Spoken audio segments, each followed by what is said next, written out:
சாயிராம் ஸ்ரீ சாயி பணிக அனைவருக்கும் சாந்தி நிலவட்டம். நல்லதே செய்வோம், நல்லதே நடக்கும். சாயிராம். நம்ம இப்போ என்ன சூழ்நிலையில் வேணாலும் இருக்கலாம், சரியா? அதாவது உடல் அளவில் சொல்கிறேன். கலராக இருக்கலாம், கருப்பாக இருக்கலாம், ஹைட்டாக இருக்கலாம், ஷார்ட்டாக இருக்கலாம், அதுக்கப்புறம் ரவுண்டு முகமாக இருக்கலாம், அப்புறம் இல்லைன்னா நீட்டாக ஃபேஸாக இருக்கலாம், எப்படி வேணாலும் இருக்கலாம். தலைமுடி சுருட்ட முடியாக இருக்கலாம், நீட்ட முடியாக இருக்கலாம், நைஸாக இருக்கலாம், எப்படி வேணாலும் இருக்கலாம்.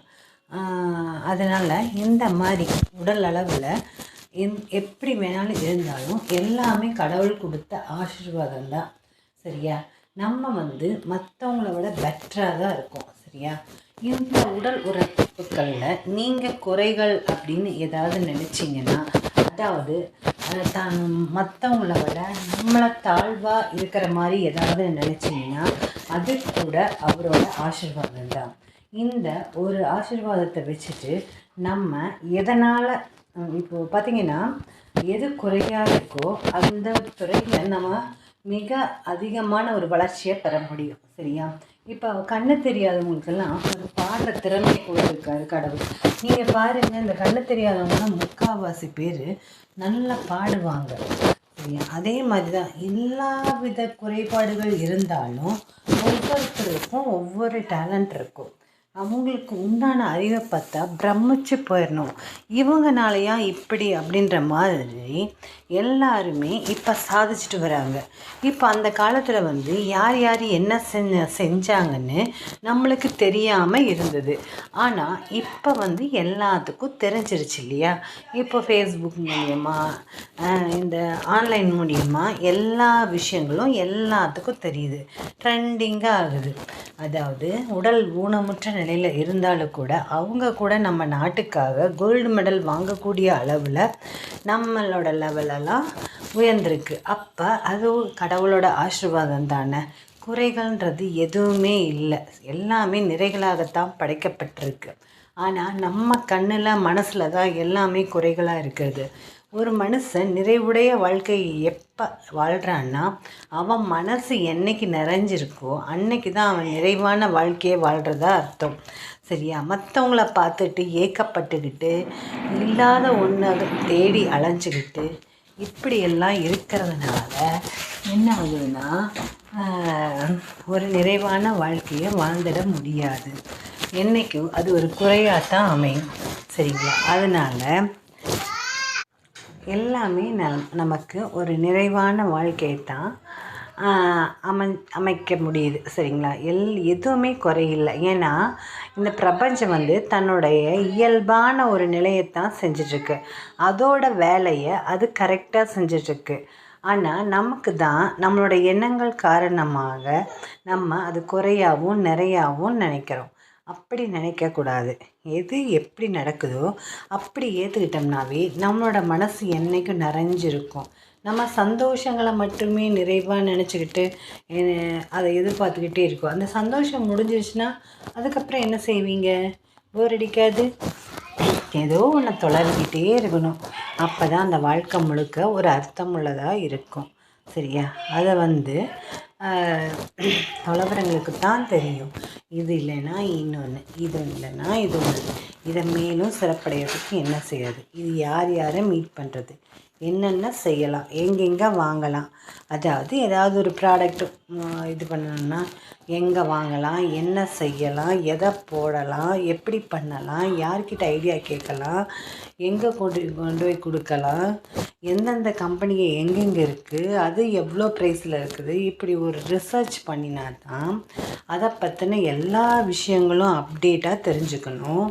ரெண்டாவது, ஆளுக வந்தாலும் வராட்டியும் நாம் எனி டைமும் அதில் செயல்படுற மாதிரி நம்மளே எல்லா விஷயங்களையும் தெரிஞ்சு வச்சுக்கணும், செயல்படவும் ஆரம்பிக்கணும். நம்ம ஆளுகளை வச்சுக்கிட்டோம் அப்படின்ற காரணத்தினால நம்ம எந்த வேலையும் செய்யாமல் இருந்தோம்னா அதில் கஷ்டம்தான், சரிங்களா? அதனால் என்றைக்கும் நம்மளோட மனசை பொறுத்து தான் எல்லாமே இருக்குது. எல்லாமே ஆசீர்வாதம் தான். இருக்கிறதும் ஆசீர்வாதம் தான், இல்லாமல் இருக்கிறதும் ஆசீர்வாதம் தான், நிறைஞ்சிருக்கிறதும் ஆசீர்வாதம் தான், குறைஞ்சிருக்கிறதும் ஆசீர்வாதம் தான். நல்லா இருக்கிறதும் ஆசீர்வாதம் தான், கஷ்டப்படுறதும் ஆசீர்வாதம் தான். நல்லா இருந்தால் சந்தோஷம், கஷ்டப்பட்டோம்னா அது ஒரு அனுபவம். அடுத்து வர சந்தோஷத்தை நீட்டிச்சு வைக்கிறதுக்கு அது உதவி செய்யும். அவ்வளோதான். எல்லாமே பாசிட்டிவாக எடுத்துகிட்டு போயிட்டே இருக்கணும். வேறு வழியே இல்லை. ஏன்னா அதுதான் வாழ்க்கைன்றது. நம்ம ஏற்றுக்க மனசை ரெடி பண்ணிட்டோன்னா எந்த கவலையுமே இல்லை. இப்போது எனக்கு இப்படி வேணும், அப்படி வேணும், எனக்கு வர்ற மாப்பிள்ளை அப்படி வேணும், இப்படி வேணும், எனக்கு வர்ற பொண்ணு இந்த மாதிரி இருக்கணும், அந்த மாதிரி இருக்கணும்னு பசங்களாகட்டும் பிள்ளைங்களாகட்டும் கற்பனை பண்ணி வச்சுக்கிறாங்க.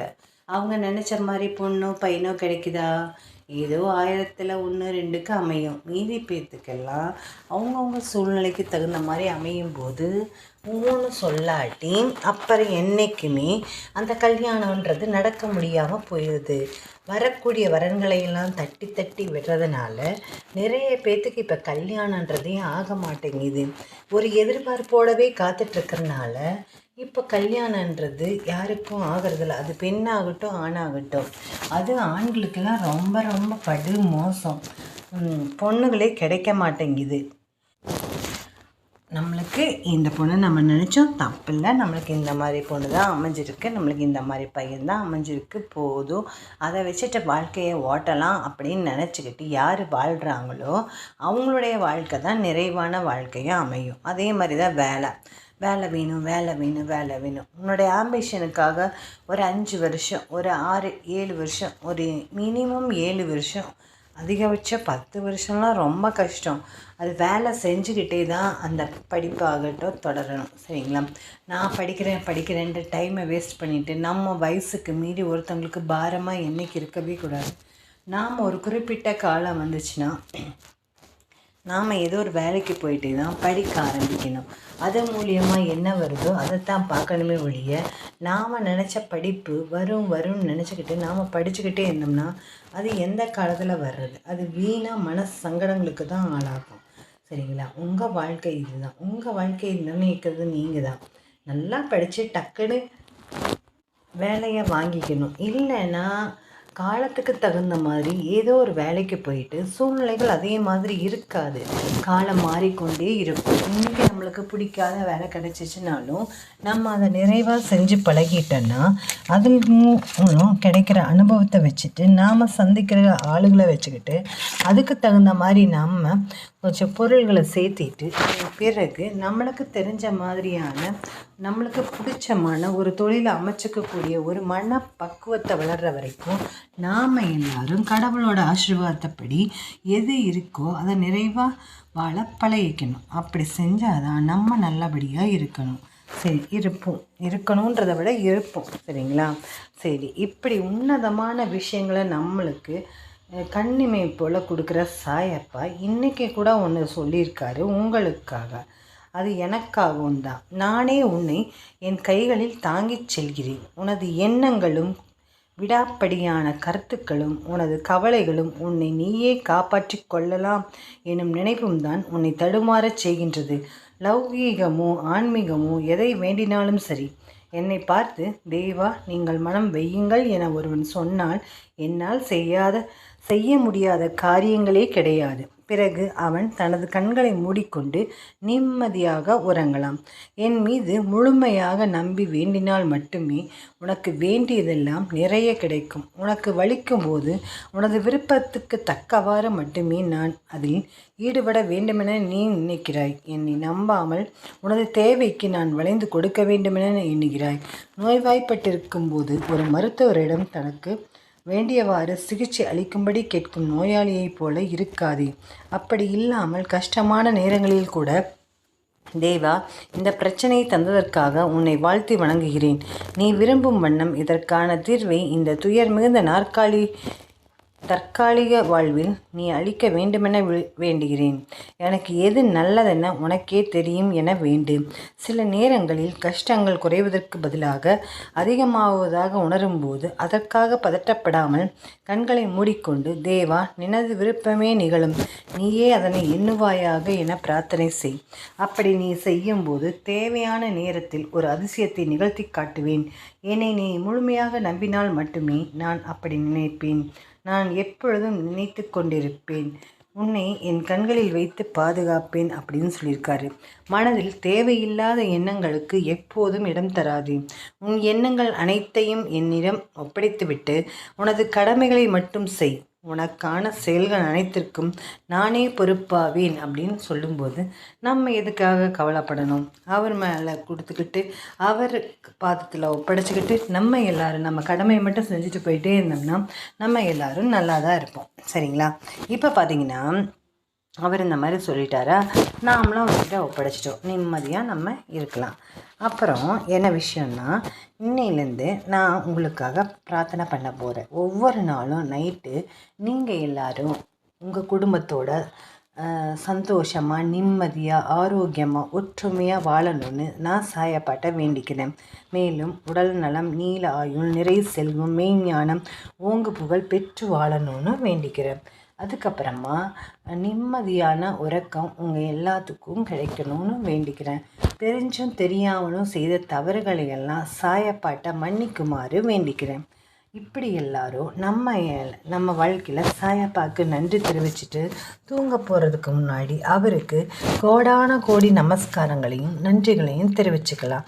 உங்களுக்கு ஏதாவது வேண்டுதலை நிறைவேற்றி கொடுத்தாலும் நன்றி சொல்லுங்கள், நிறைவேற்ற போகிறதுக்காகவும் நன்றி சொல்லுங்கள். சரிங்களா? உலகம் முழுதும் இருக்கிற மக்கள் அனைவரையும் ஆரோக்கியமாக வாழ வைப்பதற்கு கோடான கோடி நன்றிகளையும் நமஸ்காரங்களையும் இந்த தருணத்தில் சொல்லிக்கிறேன். ஜெய் சாய்ராம். சாயப்பாவின் திருவடிகளே சரணம்.